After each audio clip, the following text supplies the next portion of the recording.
Master minds commerce చదవాలనుకునే 10th inter విద్యార్థుల తొలి ఎంపిక. విశాఖలో గూగుల్ డేటా సెంటర్ ఏర్పాటుపై క్రెడిట్ కొట్టేయడంలో చంద్రబాబు విన్యాసాలు విఫలమయ్యాయి.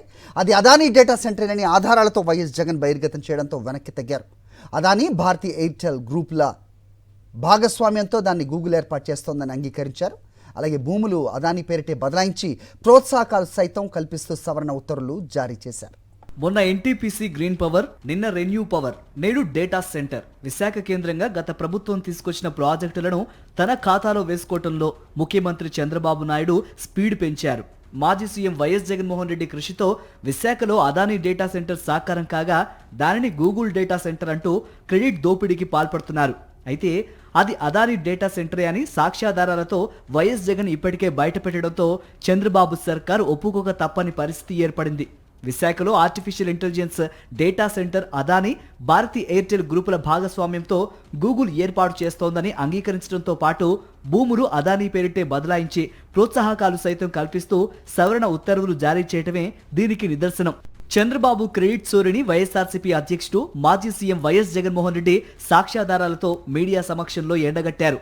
వైఎస్ఆర్సీపీ ప్రభుత్వానికి క్రెడిట్ దక్కుతుందనే సంకుచిత బుద్ధితోనే గూగుల్తో ఒప్పందం సమయంలో చంద్రబాబు అదానీ పేరెత్తలేదన్న విషయాన్ని బయటపెట్టారు. వైఎస్ జగన్ చెప్పిన ప్రతి అక్షరం సత్యమేనని చంద్రబాబు సర్కార్ విడుదల చేసిన జీవో సాక్షిగా రుజువైంది.